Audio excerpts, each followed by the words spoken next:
This job is not for the amateur. It is not for the home do-it-yourselfer. It's for an electrician that has experience in this. So we're down here at Richard's power panel, and before we ever do any electrical work, you must make sure that the circuit breaker is turned off and then triple checked at the end. Richard currently has a 1450 plug with a 60 amp breaker, and we're going to modify that to a wall connector today. But normally the breaker is turned on here. You want to make sure that the 60 amp breaker is off. But just because the switch part shows off, do not trust it under any circumstances. You must double and triple check outside where the 1450 plug is before you touch it or even work with it at all. Safety first. So here we are. We're outside at Richard's carport. Now what you're looking at is a 1450 plug, where it's the other end goes to that circuit breaker that I shut off. So let's check it again before we open it up and see what's going on. We're going to test this now and cross the phase here. As you can see, I have no voltage. You check it between one side and ground. Make sure no voltage, and we'll check the other side. And we got no voltage. So the next step is let's remove this cover and we'll check it again. Okay, we're going to remove the cover. I'm going to try to do it one-handed here. A lot of times a meter may not contact the contacts inside of this cover. Let's see if we can get that off. Okay, now you want to assume that the electrical circuit is hot here. So we're going to use only the meter to touch it. Typically the phase here is that white wire and that black wire. I'm going to try to do this all with one hand. And I'm going to go across the 240 here with the meter. And now we're making contact for sure, and the meter reads nothing. So we're going to go to the ground, and I've got 500 millivolts, which is nothing. And then I'm going to go to the other phase to ground, and we're good. All right, what I'm going to do is go ahead and pull the wire here first. So what I do here now is go ahead and loosen up these contacts. Okay, so I've straightened these up. We can pull it out. Or again, you got to watch this, is assume that it's hot, so don't be messing with it. Okay, so we'll go ahead and remove the couple tech screws on here. Okay, so we'll cut these tie wraps carefully, not cut anything else. So in our particular application, the wires normally would come into the top here, but we're coming in here at the bottom. So I'm going to remove these since these are not used. Okay, the base is actually ready and prepped, ready to go. And the main wall connector will hook onto here on both sides. Okay, here's the high power wall connector, and it's a version 2, but it still is a perfect charger for your car. So Richard's holding the wire for me. There's 24 feet of wire. And what you do in this case is you carefully put this on. I'm trying to do all this with one hand, just like that. You'll notice that these screws have a small amount of blue Loctite on it. And this bit is a security bit. You see a little hole in the center there? That goes into this screw, which also has a small hole or a little pin, and they mate together. Without that, you can't get these off. So we stick them in, righty-tighty, and of course with the blue Loctite, it gives us a little resistance here. Okay, so we're going to stick this screw in now, righty-tighty. You want to make sure it threads in fine, and I'm using a 1/4 inch nut driver into this security bit. Then I make sure that it's pushed all the way in and then snug it up. And then we will want to make sure it's pushed all the way flush because of the gasket. And now we'll stick the smaller screw in down below. All right, we're good. So the next part of the job is to remove this front faceplate. It's very delicate.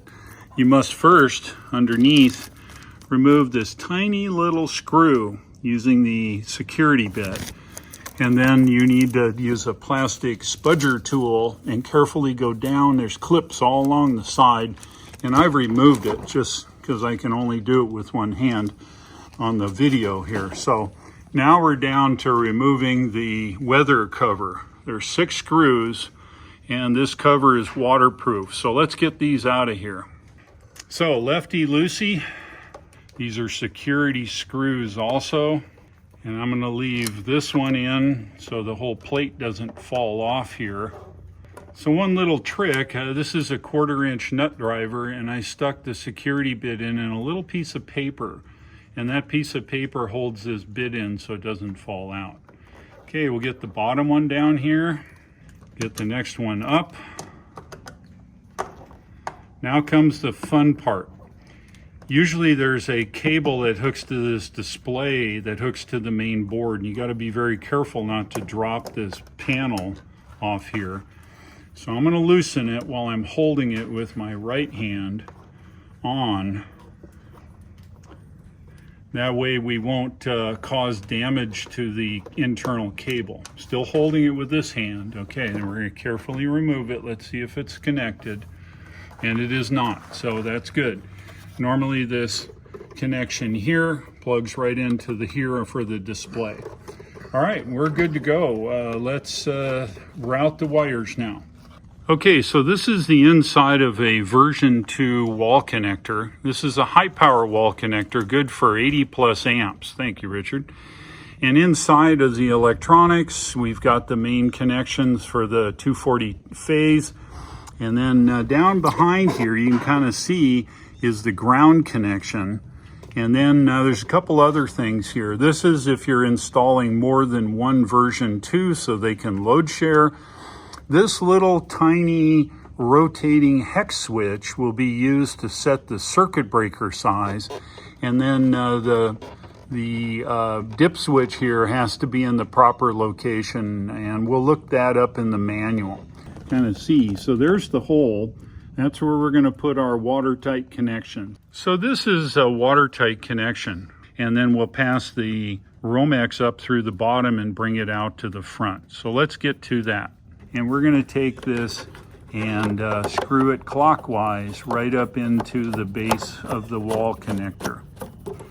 So there you go. Our watertight connection is tightened with a wrench. Now we'll pass up the cable up through the bottom inside of the wall connector.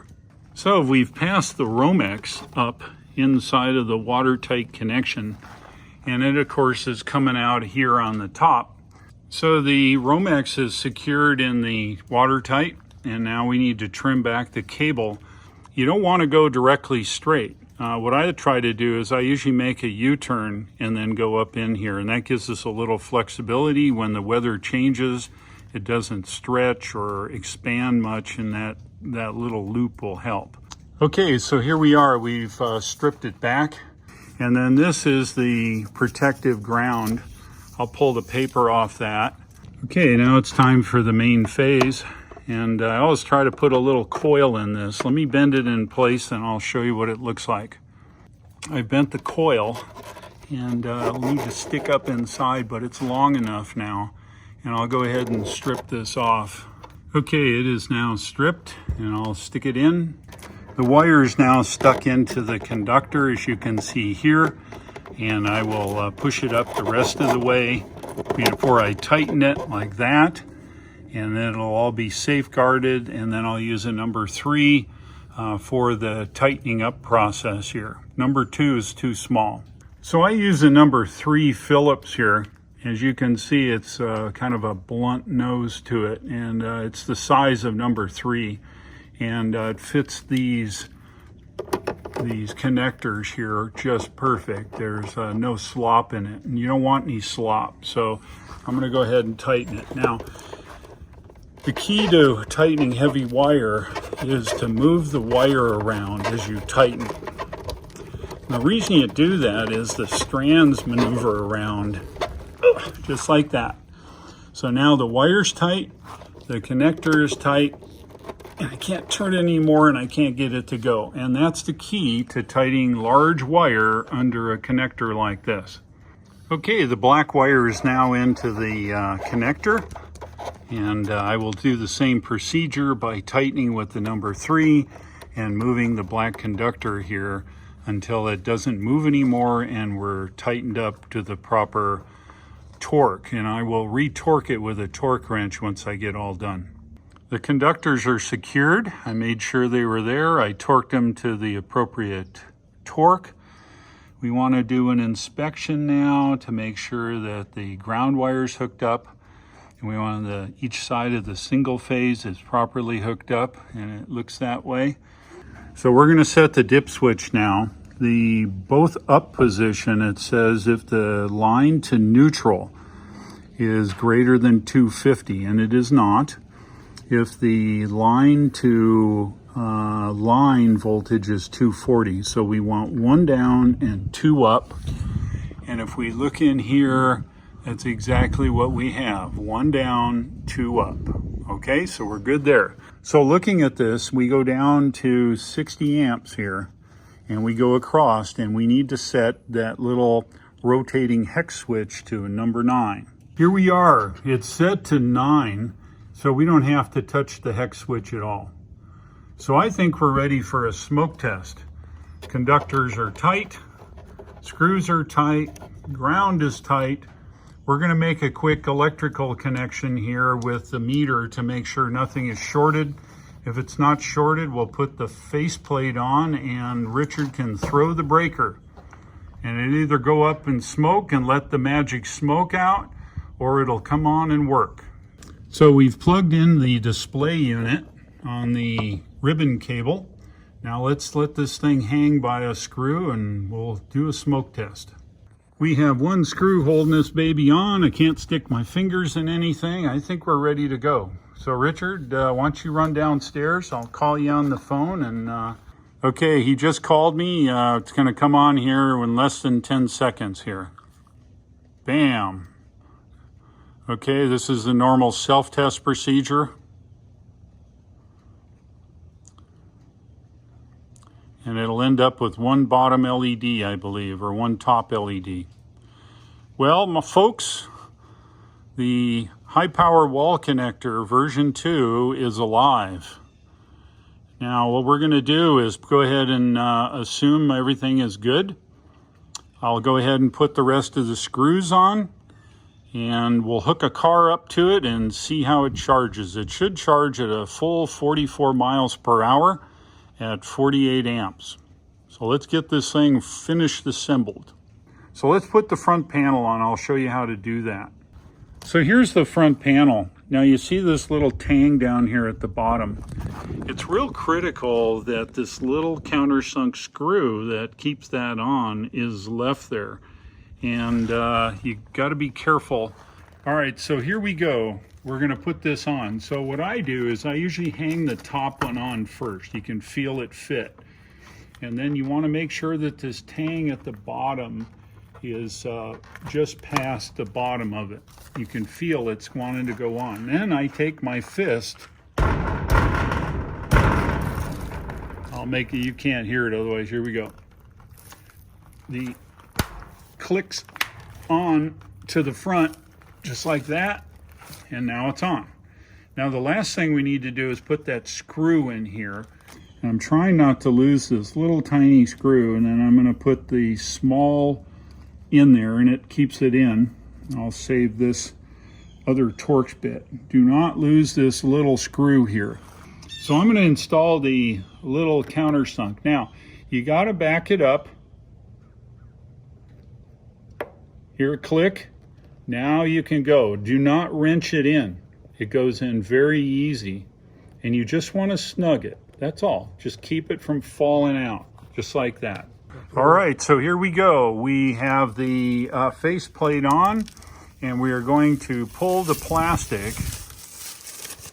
And there we go. High-powered version 2 wall connector here. Now we've got one more detail to do. So Richard's going to open this bag here. And inside are several rubber parts, including these little triangle pieces here. So here we are. There are 4 little triangle bits, and these actually cover up the screws. And you say, well, why do you want to do that? Well, there's a couple reasons. Now, I want you to look here that this doesn't fit there, does it? That's because there's a defined left one and a right one. And I'll get the other one, and watch. Look at that. Completely hides the screw. Well, let's go down here to the bottom now. There, okay? So let's go and put the rubbers on the other side. Remember, there's definite left one and a right one. And it hides those screws. It also keeps water from pooling up in there. It's what you don't want. So there you go. So the wall connector is now completely installed. So we're going to roll up the charge cord. And it's up to you how you want to do it. My recommendation is make it kind of small. And you'll always want to make sure it's stuck here, just like a conventional fossil fuel pump. So we are ready to test. So we're going to clean up our junk. Tell them why you want it in there every time. Oh yeah, so you don't really want to leave this hanging out. The bees love building nests in the connectors. So you always want to make sure it's in here, and it will keep the insects out of it. So we're going to test here with my Model 3. All right. Let's see how she works. So here we are. Going to unroll it. We'll just go one link here. And we'll plug it in the car. First test, push the button. Does it open the connector? And it does. Okay, so here we go. Plug it in. Green. And of course the wall connector is showing we're charging. So let's check in the car to see what kind of current we got. 48 amps. 48 amps, that's excellent. Yeah, we're still 48. Okay, so good deal. We're charging and it looks like it's working. So let's check over here. And we're flashing green. Our plug, our wall connector is indicating power's flowing to the car. So we were successful in getting this converted from a 1450 50 amp to a high power wall connector version 2. I think Richard will be happy. So that is how you convert a 1450 to a wall connector. Now you may not have a version 2, you may have the new version 1. It's essentially the same. Now I will tell you, being an electrical guy myself, I'm very comfortable in working around high voltage and high current. This job is not for the amateur. It is not for the home do-it-yourselfer. It's for an electrician that has experience in this. So my suggestion is, and I ask you, if you're not an electrician, you can show this video to your electrician and he'll have a good idea of how to do the work. He probably knows already, but it is not for an amateur. It is not for the layman. It will kill you if you don't watch what's going on. So there you go. I hope you enjoyed the video. Richard now has a wall connector for his car. So we were successful in getting this converted from a 1450 50 amp to a high power wall connector version 2. I think Richard will be happy. So thank you very much for watching. If you would like to buy yourself a Tesla, the referral link shown at the bottom of the screen will get you 1,000 miles of free supercharging. It costs you nothing. You click the link, it takes you to the Tesla website, and you order your car. So thank you very much for watching. I'll look for you again and take care.